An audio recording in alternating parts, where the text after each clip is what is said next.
Hello, everybody. Thank you so much for coming and joining us here today. My name is Denis McGrath. I currently work on Google's accelerated growth team out of our office in Chicago, Illinois. And I'm also one of our site leads for the Disability Alliance ERG. So I am very, very excited to introduce you all today to my former Paralympic swimming teammate, Colleen Young, who's going to come in and have a conversation with us today about her experience in the Paralympics and general accessibility issues in the world to celebrate International Day for People with Disabilities. So it's just a little bit of logistics. We're going to have a brief conversation to start, just kind of go back and forth, and we will be saving some time at the end for question and answer. So please don't hesitate to send those in. But without further ado, I'd like to go ahead and bring in Colleen. Hey, Colleen, how's it going? Hello, good to be here. Yeah, no, it's great to see you. How are things going? They're going pretty good. I swam this morning and I lifted, so it's been a pretty busy day already, but now we're I think here ready to talk. awesome. I think that's more productive than any of my days are in their totality, and you already got me before noon, but congratulations. I guess that's a day in the life of a professional athlete, right? That'll sum it up some days, yeah. For sure. Well, super excited to talk to you here today. As people may have seen in the email or in the description to this video, you have a resume about a mile long. So I'm just going to go ahead and go over some of the highlights here real quick. So you are a 3-time Paralympic medalist, a 3-time Team USA Paralympian, which means you've been to 3 separate Paralympic games, which is incredible. You own multiple world records.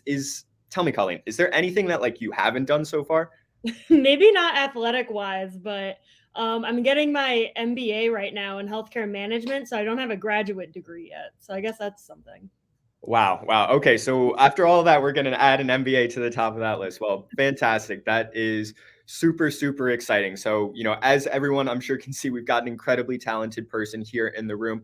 But, we didn't set up this call today just to talk about all of your accomplishments, because I think one of the most fascinating things about you and where you've come to this point is the journey that's taken you here. So I'd like to, kind of in Hollywood style, go back to the very beginning and ask you, where did your story start? How did you become the athlete that you are today? It's a loaded question. I was born with a genetic condition called albinism. And basically, albinism means that my body does not produce melanin, which is pigmentation. So when you look at me, for those who can see me, if you're on audio, sorry, but I'll describe my best. I have very pale skin. I have pretty white hair. And then my eyes are either purplish red, but it's actually like my eye itself, the color of it is from the retina and blood cells in the back of my eye. So my iris is pretty transparent because that all comes from melanin, which I can't produce. That does leave me with a visual impairment because my development of my eyes is greatly affected. So I'm very light sensitive.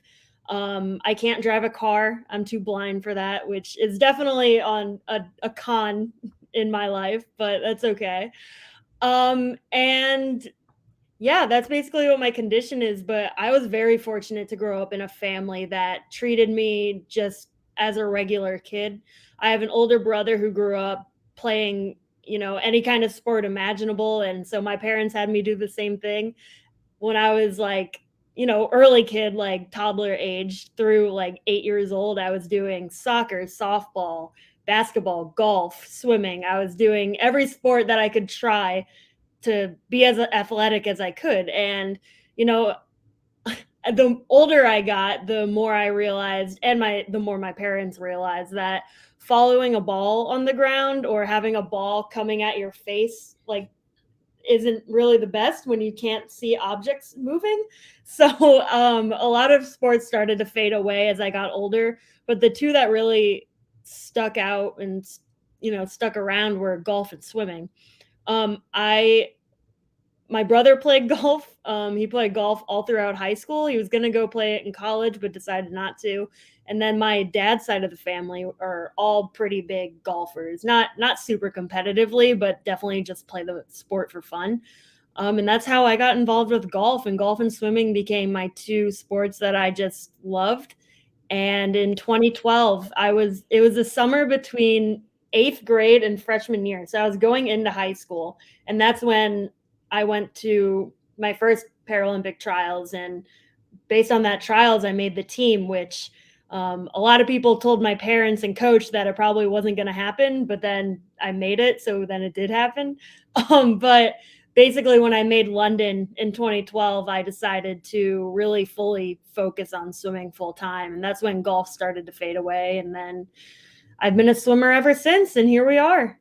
And here we are. Wow, that Yeah. is an absolutely incredible story. And there are a couple of things that I want to dive into in a little bit more detail there, just so that everybody can be fully aware of like the scale of your accomplishments. So I think first and foremost, one misconception that a lot of people have is that all visual impairments are the same and blindness is equal across the spectrum, right? They think about the heavy glasses, potentially the walking stick, the seeing eye dog, but as you've already alluded to, it's really more of a spectrum. So can you give us a little bit more background about your kind of experience with that and how it factored into your journey? Because in swimming specifically, there are multiple classifications with people with visual impairments, right? Yeah. There's so I'm an S13, and in swimming S11 through S13 are visual. And an S11 is basically someone who is completely blind. And to keep that class fair, the swimmers wear blacked out goggles, which means not even light can get in. But those swimmers are fully blind anyway. So it just ensures that there's no cheating going on. Right. And then S12 and S13 are pretty similar.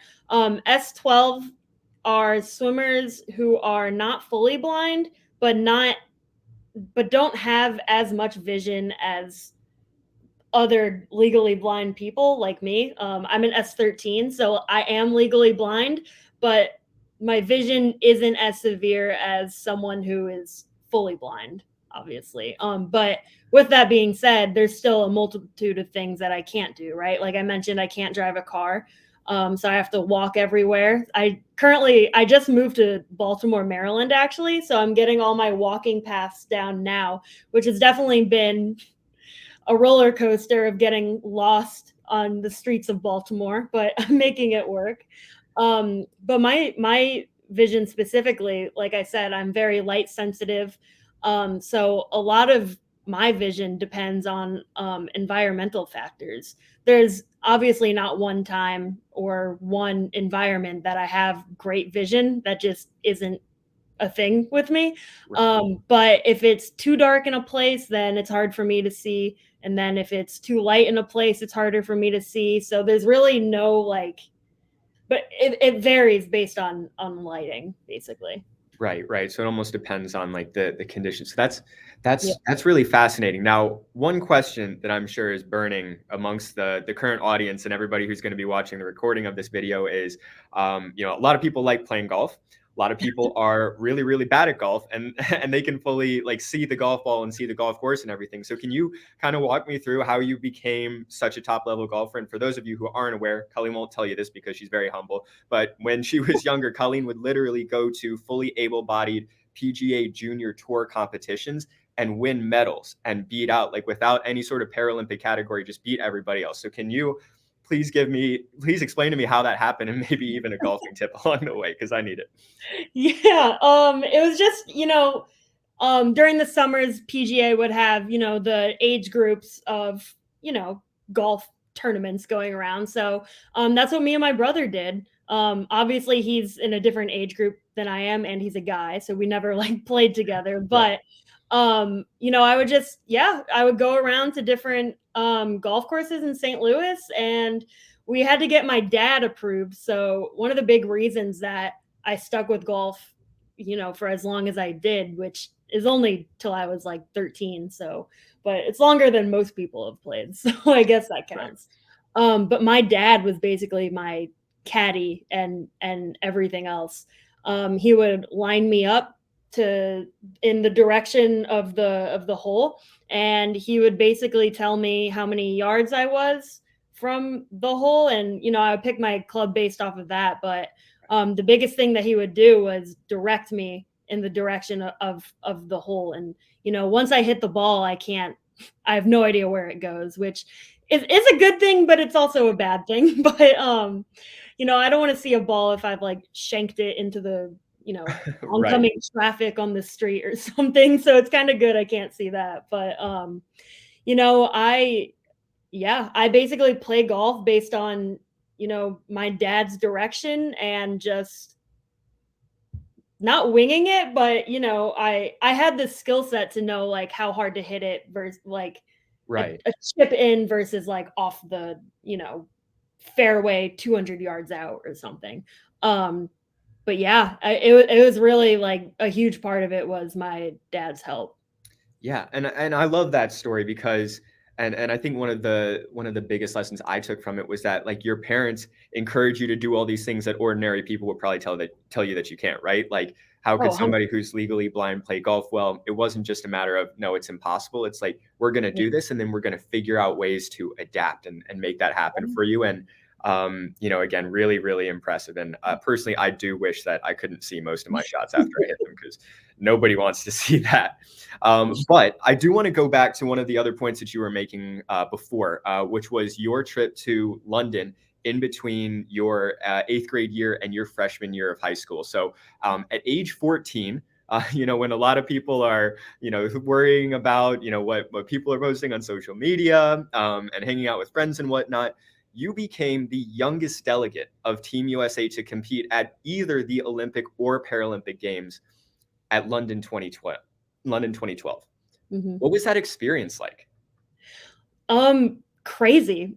I wish I could remember fully. It's crazy that it's been 10 years. It doesn't seem like time has flown by that fast, but it really has. It's funny because I look back on my career now and I've grown up competing internationally. I've matured in the sport, but going to all these different meets at such a young age as I was really helped me mature and understand the world around me and kind of realize things that I think not a lot of 14-year-olds would realize. Right. Um, I would say I was really naive going into it. I went into London and I thought that I was gonna win gold. I was gonna, be this champion like swimmer and do all these different record breaking things, but that just wasn't the case. I won fifth in the 100 breaststroke and seventh in the 200 individual medley, which is huge. Like I was really proud of that. But I came out of London feeling, devastated. And I think that experience, as good as it was for me, and as honored as I am to have competed at that meet, in 2012, it really showed me that hard work goes a long way. And having all these different experiences really goes a long way too. 14 years old, I didn't even know what like calculus was. So now that I'm 23 or 24, looking back on it now, I just think that's crazy. And I'm really grateful that I've been able to grow up and, mature along, with all my other teammates and peers that have been there with me since that beginning. Yeah, absolutely. Well, I mean, I guess the challenge of being at such a high level competition is that you get that exposure to these other athletes who have been training their entire lives for it. And Mhm. obviously, you were essentially a prodigy, like being able to compete at such a young age. My word, not yours, I know. But I think that like it's a really fascinating concept. And one thing I want to unpack a little bit more is that feeling that you left the games with, because I have to imagine that like most people who are watching this video now are like, shoot, if I just made it to the Olympics or the Paralympics, doesn't matter what age I am, like I consider that a win. But I think that this really gets into your mindset as an elite athlete. Like you went and you did really, really well. You made finals in every single event that you competed in, but you didn't feel satisfied. You didn't feel fulfilled. So can you explain that to us a little bit more for the people who might not understand like why you would have any negative feelings whatsoever after having such a massive accomplishment? I think a lot of it is goal setting. I had goals that I had and I didn't complete them, and such a young age like that, it's hard to look at positives when all you can think about is, well, I didn't make this goal, so awful meet, career ruining like thing. But I've been fortunate to grow up and kind of realize that if I don't meet a goal, it doesn't mean that it's the end of the world, and it's a stepping stone, so to speak. Right. Like, I consider London a huge stepping stone, not only for my swimming career, but just who I am as a person today. And I think that's, I'm really fortunate that I've had that. Yeah, absolutely. And I think that's a really incredibly mature mindset to be able to take an experience like that that was initially disappointing and turn it into a positive that helped create, where you are today and the person and the athlete who you are today. But I know one thing that you and I talked about a little bit in our preparation for this is sort of that extra degree of pressure that Paralympic athletes sometimes put on themselves to compete in these games Yeah. because of different societal pressures that they experience. So one thing that I'd love to talk about a little bit more is if you could just walk us through the challenge of, again, like literally making Paralympic Games history and then having to return home to St. Louis and face what people in our community sometimes refer to as the real world, where basically people didn't even know some of the massive accomplishments that you had had. I mean, it's definitely, I don't know. Part of it is, culture shock in a sense, but not so much culture, just like a rude awakening, maybe. Especially, back in 2012, the Paralympics, weren't as big as they are now. And even today in 2022, they continue to get bigger. The movement continues to increase in popularity and awareness, which is crucial to the success of Paralympic athletes. So coming back to my freshman year in 2012, I was really fortunate to have a school that did, publicize it. But it wasn't to the extent of Olympic counterparts that I know had, like, maybe a whole parade or an assembly or anything like that. I was just kind of, congratulations, here's your 2 weeks of homework that you that you missed while you were in London. And that was that. And it's been, kind of the same after every world championships I've been to, after, Rio and Tokyo that I came home to. Um, Obviously different scenarios in each sense, but it's still the same of you're coming back to a society that doesn't really encourage the Paralympic movement or really, associate with it, which is, it can Right. definitely be disheartening. Oh, absolutely. And, Yeah. I'll take that one step further. I think it's pretty clear that those behaviors, it demonstrates a lack of care. Yeah. And to go 100%. out and compete as an incredibly high level athlete at literally the pinnacle of your game and then have to come home to, teenagers are tough in general, but to a community and to a group of people that didn't really care. How did that feel? It's weird to describe because I didn't really know what I was expecting, and it kinda just became normal. It became normal for me to push my accomplishments to the side and just continue to work harder, which I think is, in the DNA of a lot of athletes. But when you don't get praise for the accomplishments that you get, it's sad in a sense. I think a lot of Olympians and Olympic athletes, come back and they get praise, and that kind of gives them a motivation to keep going. Um, Versus Paralympic athletes who come back and they don't really get any acknowledgement but have to keep going. I think that you can use it as a motivator, but it also is like oh, people and, businesses, companies, society doesn't really care about these Right. huge athletic accomplishments that I'm doing. So why even do it? I think there's a difference in that. Yeah. And that recognition is incredibly important because to your point, when Olympians go out, if somebody made the Olympics at 15 years old, they come home as a hero, right? They Yeah. get a parade on the street, they get stories on the news. Paralympic athletes go and compete at the highest level of their game and they come back home and they're still treated like disabled people, right? Still treated Yeah, like cripples. exactly.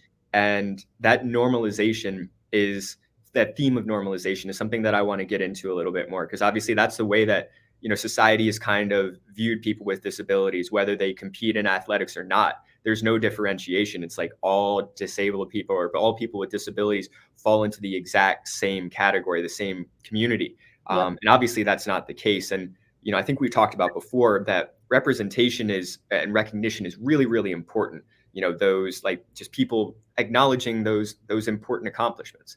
But at the same time, there's another very, very tangible form of that recognition, that acknowledgement, that we've talked about a lot, which is sponsorships, right? And Mhm. if you're an Olympic athlete on Team USA, you probably have a couple of sponsorships lined up, and if you're a top level athlete, even more so. But in our conversations, we've discussed that there's a huge disparity in sponsorships, not just between Olympic athletes and Paralympic athletes, but within the Paralympic athlete community themselves. I think you mentioned to me that if you're a Paralympic athlete and you want to get a sponsorship from a company, you either need to have a really, really good story or at least a handful of gold medals, right? And sometimes that doesn't even guarantee it. So I know we hear about this socially, but very tangibly, like all you have to do is look at those sponsorship numbers, right?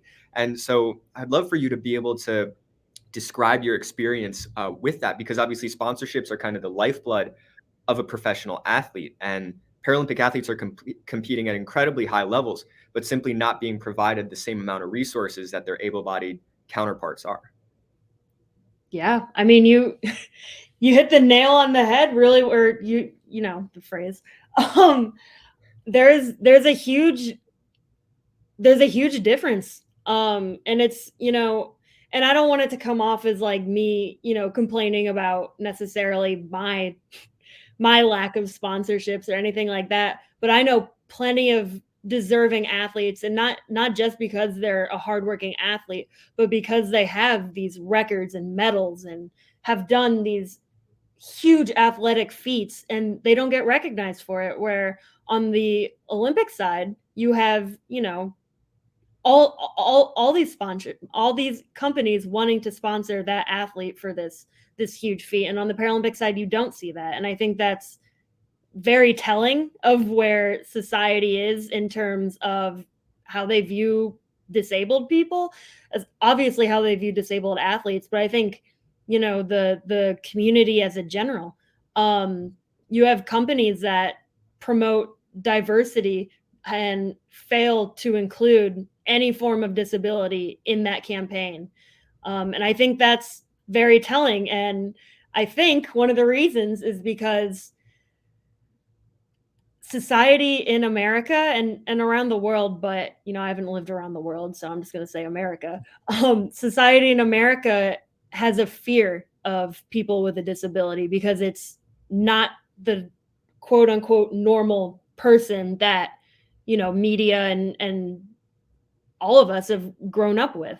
I think there's a huge fear in acceptance of someone who is, maybe physically, visually, mentally different.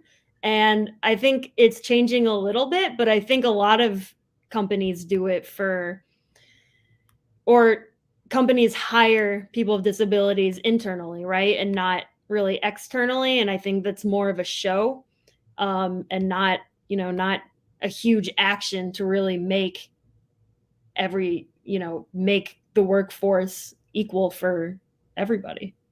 Yeah, absolutely. And I mean, on this theme of like action, I think you and I previously discussed that like one concept that becomes very evident during discussions about accessibility and sponsorship of para athletes is the dichotomy between exactly what you're talking about, which is performative versus true allyship. And for those who aren't familiar, performative allyship is, when, a company or an organization or a person claims to, be supportive of a certain, group in society, but for whatever reason, they don't necessarily deliver on it. And I think a lot of the discussions right now around the corporate world, and I know especially here at Google, is how can companies like Google and their employees be better true allies to athletes with disabilities that are going through all these challenges, and to your point, living in a society every single day where they are being told that they are scary, they are,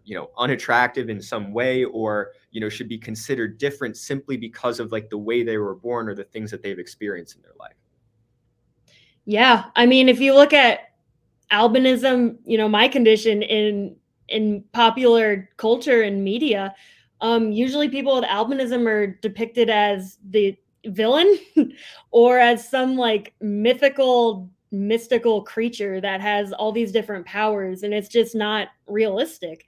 And I think there's so many different disabilities out there that just don't have that representation. But look at the conversation that we're having right now. It's been however long, and it's not even a forced conversation. Like, we just started talking about it. And I think, not being afraid to talk about people's differences, and you know accepting of people's differences in a culture that really prides itself on being accepting, and then not accepting a multitude of different disabilities is one, hypocritical. But I think, you know not willing to have conversations, whether they're internally within a company or just between friends, it's usually seen as like a hush hush, don't talk about it. Or if you talk about it, it's usually like a, look at that person, like, that sucks. Like, I wish, I hope my life never turns out like that. It's never in a, oh, look at that person, like, that's cool that they did this to get around or stuff like that. Um, I think a lot of people have a fear of just, talking about it, but education comes from just simple conversations like you and me are having right now.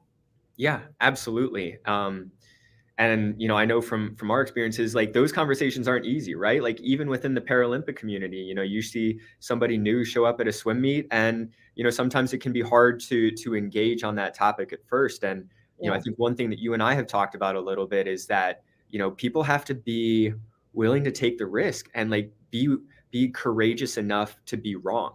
Because to your point, not having the conversation about disability is just as bad as if you're actively bashing it, right? Yeah. So I guess, why do you think people are so unwilling to engage with this concept and this discussion, and just like come up to somebody in our community and be able to ask them what the differences are, instead of just holding these assumptions that may or may not be truly based in reality?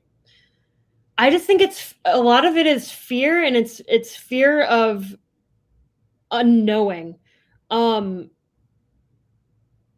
I think a lot of people don't want to necessarily offend someone by asking a question, but a majority of the people with a disability that I know are not they want questions, because that's how you educate someone, one, on your condition or disease or disability, but two, on what you do to adapt. And that's kind of the theme for a person with a disability, right? Is that adaptation and that drive to be equal with able-bodied counterparts. We go our whole lives basically having to adapt to be equal. So when people kind of just look and turn the other cheek, it's kind of a slap in the face, I would say, right? Yeah, absolutely. I mean, it's almost as if like your identity is too scary or too intimidating to even be worth discussing. And those things that we don't discuss, can never be resolved. They can never be accepted. They can never become normalized in society. I know you actually told me a story about this recently. You moved to Baltimore, took on a role as a swimming coach, and had an experience like this recently. So can you tell us a little bit more about that, and sort of like what you kind of learned from that experience? Yeah, it's obviously, awkward moving to a new team, but a lot of the swimmers on the team, and I love them to death. I've been there 2 weeks, and they're very welcoming and very, happy to have me there, and I'm happy to be there, which has been great.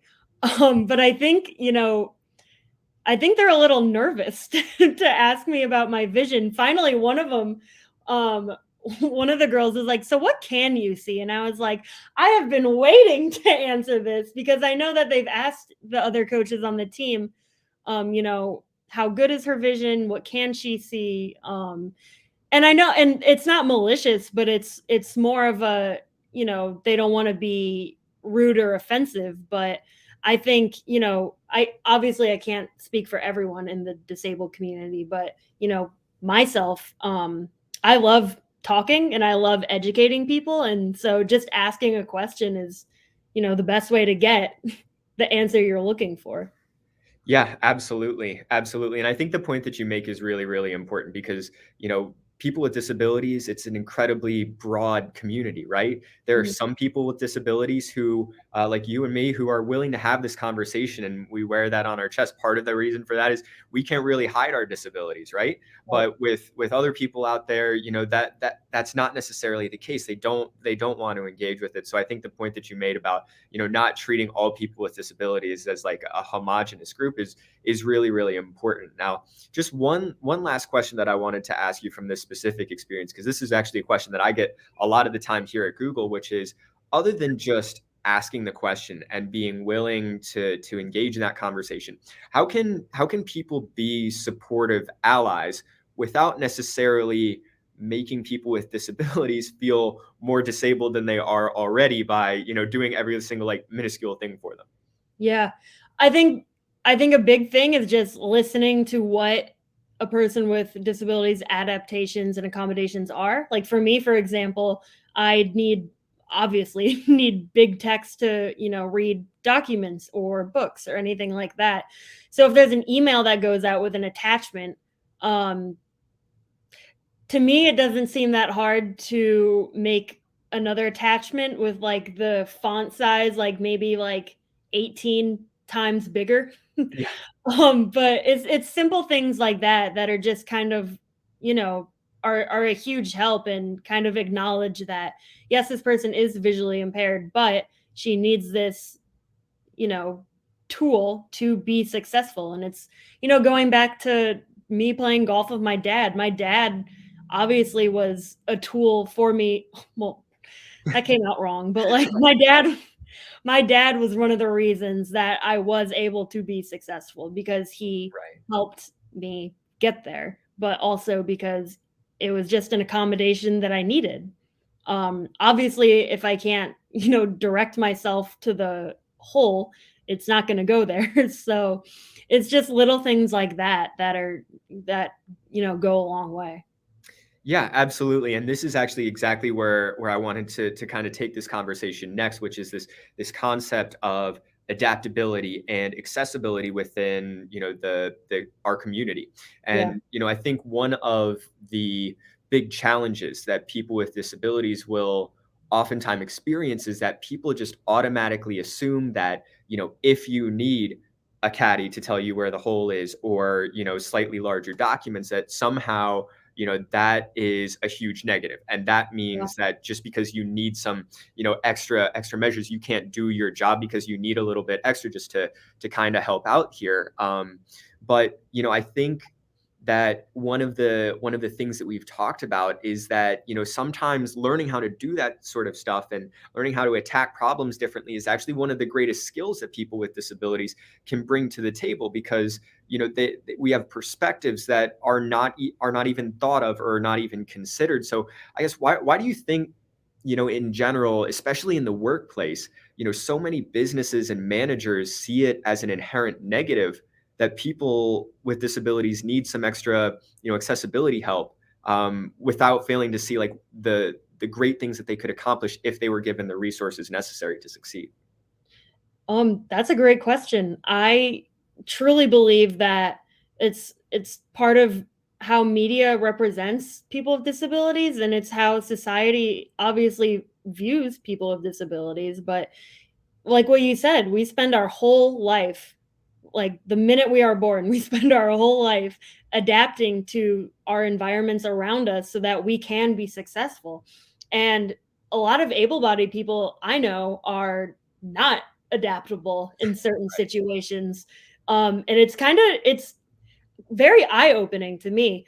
I think, like what you said, adaptability is a huge asset to a company, whether it's internal, external, it doesn't matter the department. Being able to adapt to your surroundings is a is huge. And I think that it's so frowned upon when a person with a disability, is needing this accommodation is because a lot of people view people with disabilities as lesser than a normal human, right? If you need a wheelchair to get around, then and there's no ramp going into a store, I think a lot of people are gonna take pity on that rather than be outraged that this person can't get into the store because there's no accessible ramp. Or in my case, I can't drive a car, so I have to walk everywhere. And I think, I tell people that I, have to walk to the store or walk to practice. And I think the first thing that comes to their mind is, oh, that sucks, or oh, I'm sorry, when it should be, oh, that's makes sense because you can't drive a car.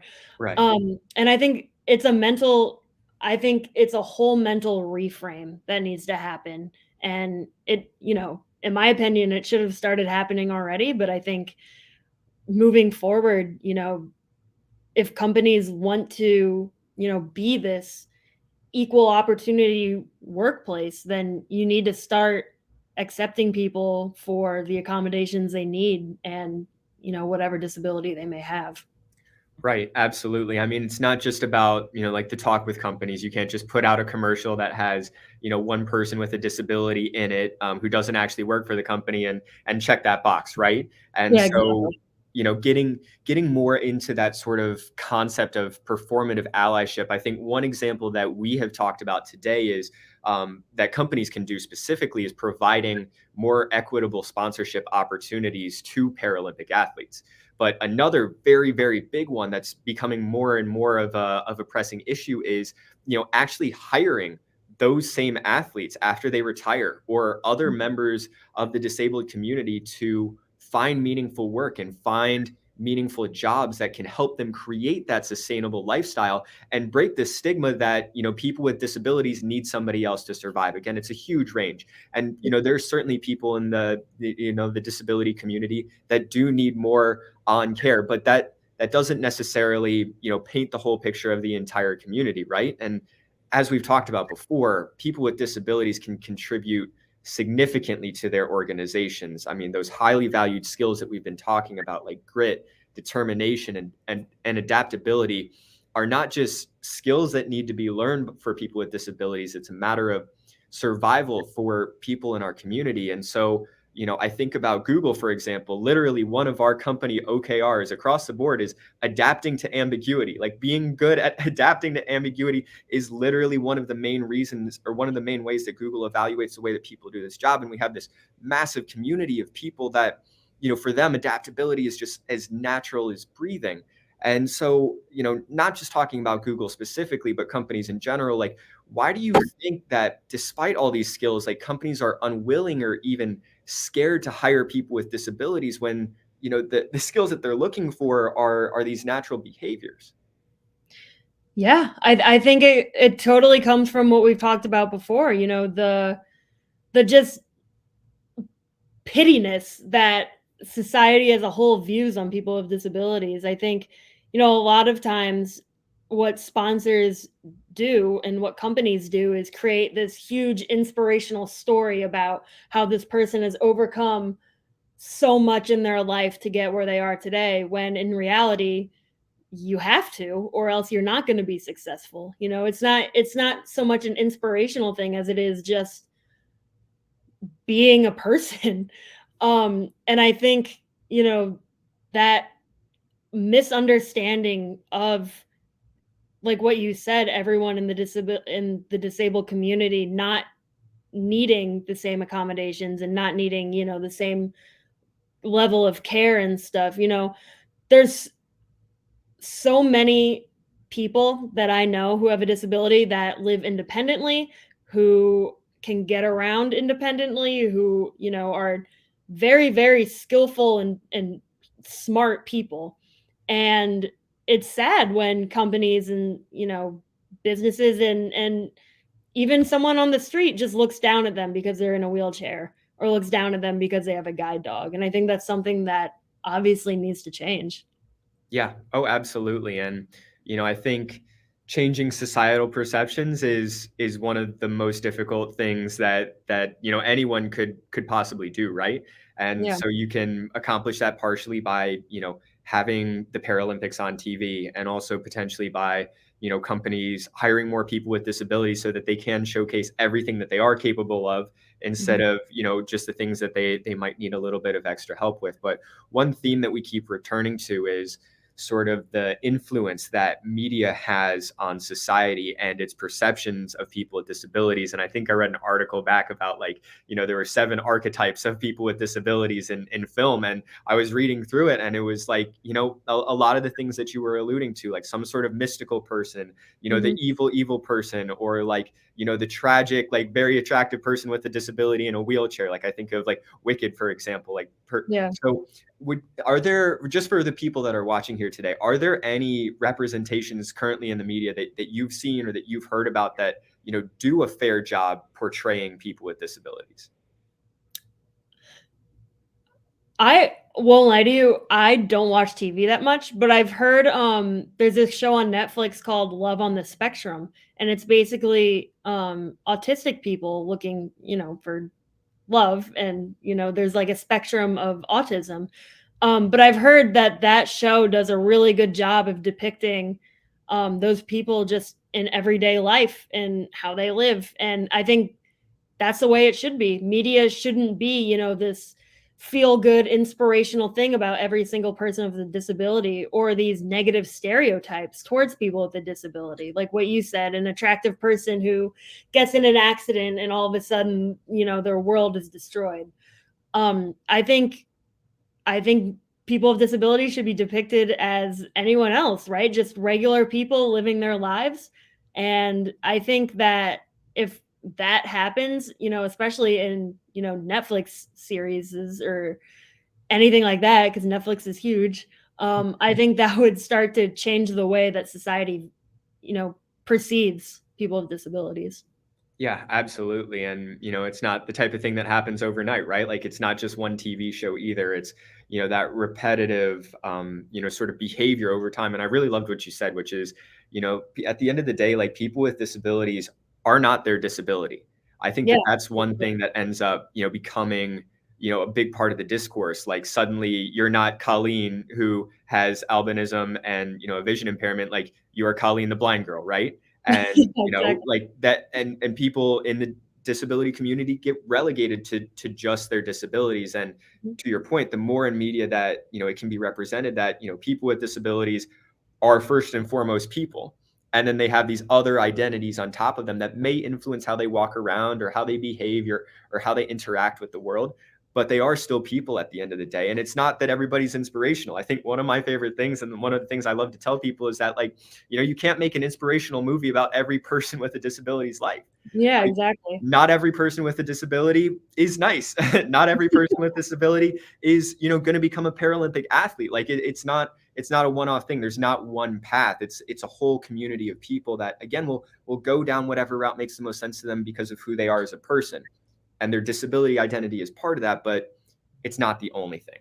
So I know that we are starting to get towards the end here, so I do want to give out a quick plug. Last call for any questions. I think we've got a couple that we're going to run through with you, Colleen, in just a little bit. But I did want to ask you one last question before we get to those audience questions, which is, for all the people that are watching here today who are like, wow, I'm one of those people. Like I was scared to have the conversation, or I stared at the person with a disability, or I whispered something under my breath and I heard them, and like I don't know how to bounce back from that. What is the one thing that you would say to those people, the lesson that they can take forward with them to be a better ally to people with disabilities? I would just say that, it's not something that, you shouldn't feel sorry for someone just because they have to live life differently than, quote unquote, again, normal people would. I think that, if you stare, like you're curious, just go ask them or ask a question, or, Google, Google a question later if you don't want to ask someone. I think, it shouldn't be such a hush hush thing that people have different disabilities. I think having an open dialogue and an open discussion, exactly like we're having right now, is something that, can go a long way. And I think that, like I said before, it's how education, and awareness gets spread, is through dialogues like this. So you shouldn't be scared or, feel guilty about, thinking that, or trying to like, Trying to be perfect, right? Like, yeah, exactly. Because nobody's perfect anyway, even able-bodied people. yeah. Like, perfectionism just doesn't exist. So, yeah. Yeah, it really doesn't. And, I think one of my favorite concepts, or one of my favorite phrases that's always stuck with me, is that, light is the best disinfectant, right? Like, if we want to fix this toxic culture that we have in our society and this toxic conversation about people with disabilities, we need to bring it out in the open. And that's going to involve making mistakes. Yeah. I know I've made mistakes talking to other people in the Paralympic community, saying things that I probably shouldn't have. And I'm a member of this community. So like Right. you were saying, nobody's perfect. Nobody expects you to be perfect. People with disabilities, least of all, because for us, it's incredibly evident that nobody with, any sort of condition, whether it be able-bodied or not, can be fully perfect. So I appreciate you being willing to share that with us today, Colleen. But I know we've got a couple of questions. So let's go ahead and get to those audience questions. Let's see if we can get one up on the screen here. So we have our first question coming up here, and I'm going to go ahead and read it. So my baby was diagnosed with ocular albinism this year, and we are still learning about his amazing capabilities. I love that. We're learning about his capability. That's it's perfect. I mean, that right there is Yeah, already like, it doesn't have to be this negative thing, this right. diagnosis.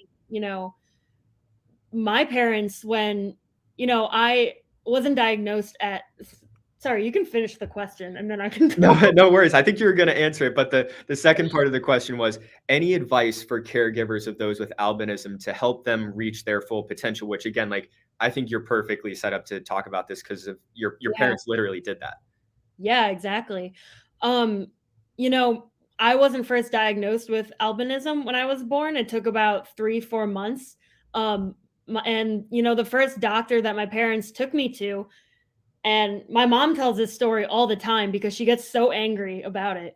But the very first doctor basically sat my parents down and opened this big book and read the definition of albinism and then read off all the things that I wasn't able to do. So he literally told my parents that I wasn't going to be able to drive. I wasn't going to be able to go to school. I couldn't go out in the sun because I would burn, but good thing sunscreen exists. So I can go in the sun. Um, and you already show that, just you saying that, all these amazing capabilities that, your baby can do is already the mindset that parents should have when someone, when their daughter or son gets diagnosed with a disability. It's obviously there are things that I can't do, right? Like, but there are so many things that I can do, and I just do it in a different way. So the next doctor that my parents took me to was basically the complete opposite and was like, "Oh yeah, she has albinism, but like, here are try these glasses on. These have like glare tint or whatever it is that like will reduce glare.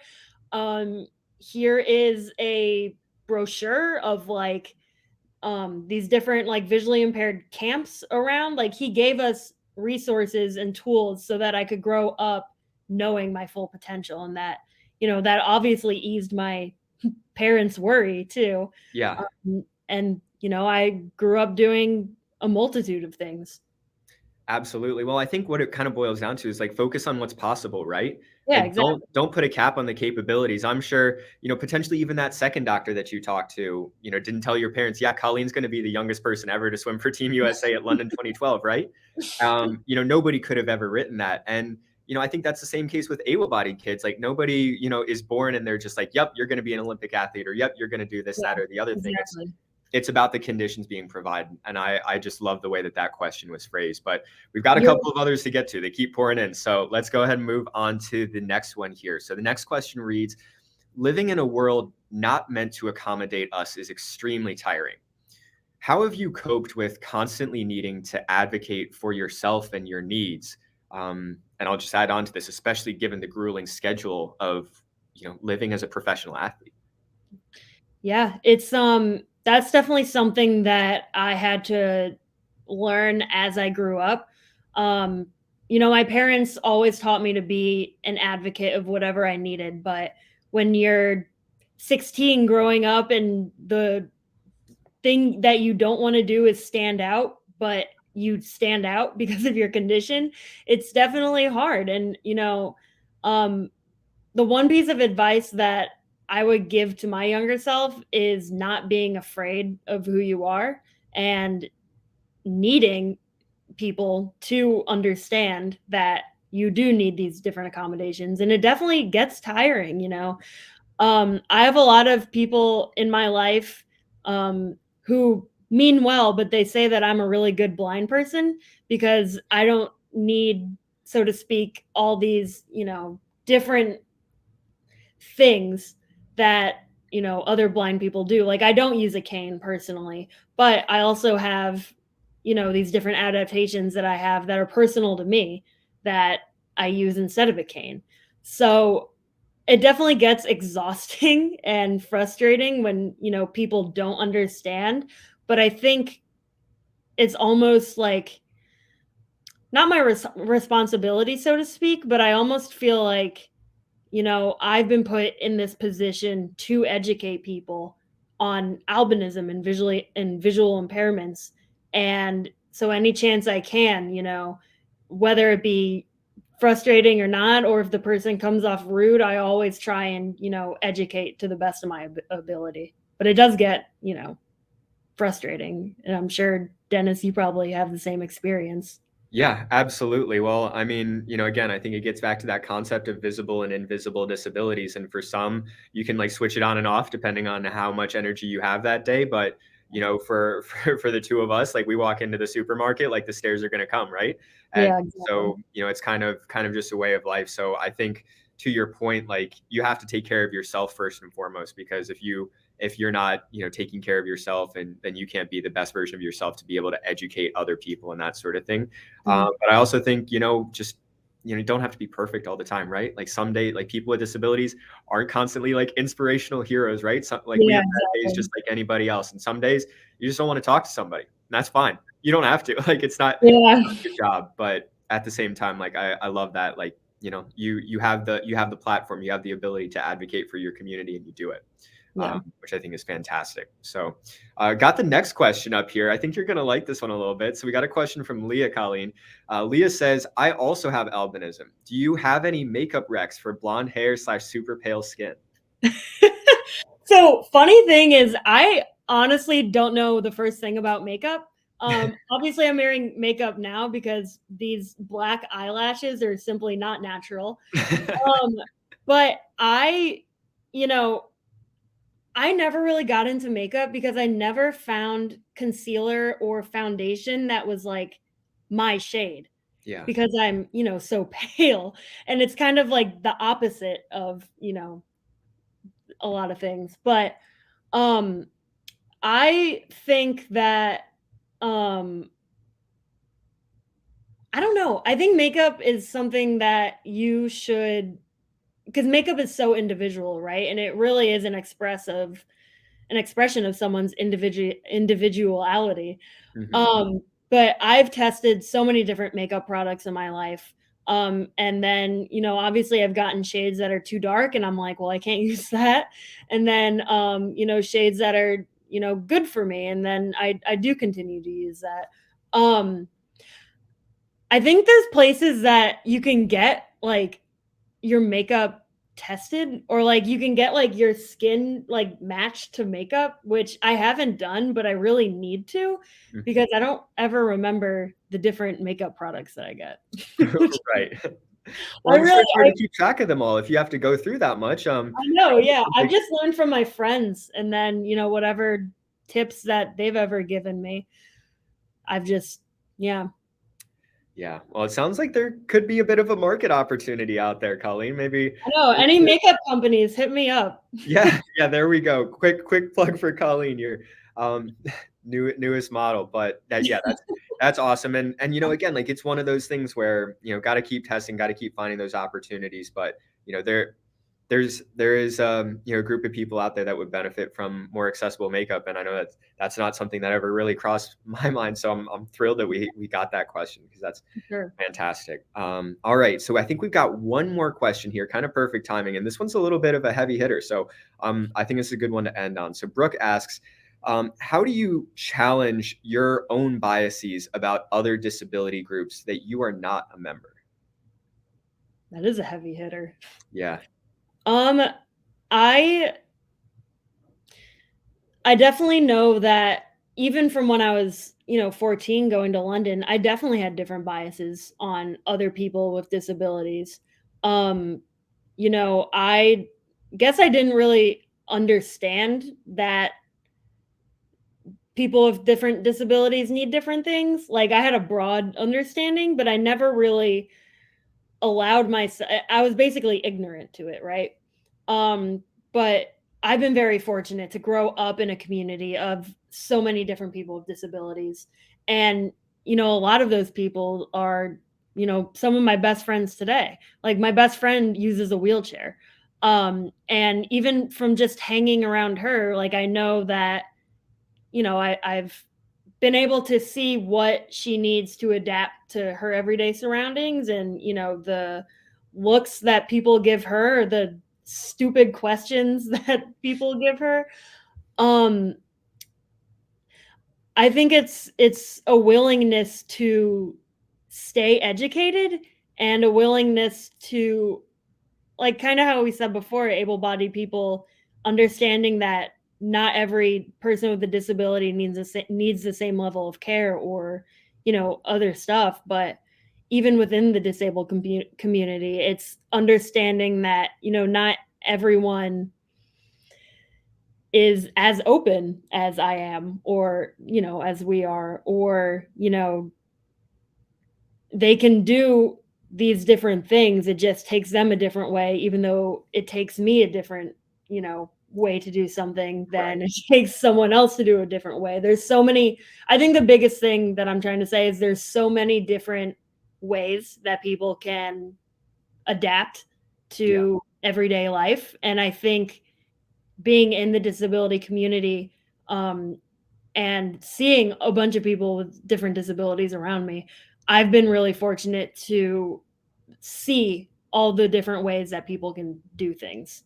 That makes Yeah. sense. I hope that. Absolutely. Well, it's all about that exposure, right? Yeah, Like exactly. people with disabilities aren't inherently born with a knowledge of like every other disability that exists out there. And, Right. I remember for myself growing up, like it was me and my sister, but she was the only other person that I knew with a disability until I started swimming in the Paralympics. And that, truly opened my eyes. And I think it goes back to Yeah. your point. It's the same with me. Yeah, it goes back to your point from before, that like people with disabilities are just people, and their worldviews and their mindsets are based off of the experiences that they've had. And I think maybe the one thing that does impart to us is it teaches us how little we do know, and we're able to go into those. And I go into like every single Paralympic camp now with the knowledge that like I'm probably gonna say something that might not be perfect. I'm not gonna understand everybody's disability there, and you have to have that courage to make those mistakes and not constantly be willing to be wrong. But with that courage, you also need to have that mindset of being willing to change, right? And be Exactly. able to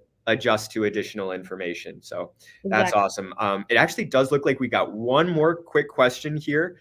It should be a pretty quick answer, so I think we can get through it. But Brooke also asks, will you share a moment in your career where you felt deep down in yourself that you succeeded? Dang, Brooke. I would have to say that it's it's funny because it's not Paralympics related at all. So I swam Division 1 at Fairfield University, and in my sophomore year, I became a conference champion in the 100 breaststroke and 200 breaststroke. But the 100 breaststroke was the first event, so that was the first event I became an individual conference champion. And I I was ecstatic that I dropped like 2 seconds in my 100 breaststroke. I had a really good race. It was a great time, but It was also, I felt like I had proven to everybody else that I could do this despite not being able to see the walls, and, despite having this visual impairment, I can still be, as good as these people who are fully sighted.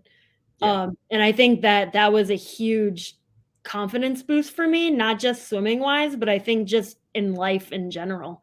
It really made me realize that, I can do, things that I set my mind to. Wow.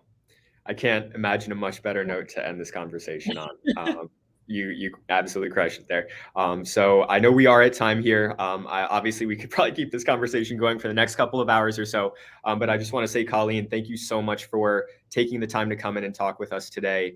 Big thank you to all the audience members who sent in their questions. Covered some really, really fascinating topics there. And yeah, it's been an absolute pleasure. Happy International Day for People with Disabilities when this will be when this will be published. And just thank you again, and best of luck with your training to come. Yeah, thank you so much. Thanks for inviting me. I think this was a great discussion, and I'm really fortunate to be here. So thank you guys. Thanks for watching, and I'll talk to you soon. All right, sounds good. Thank you, Colleen. Awesome. Thank you.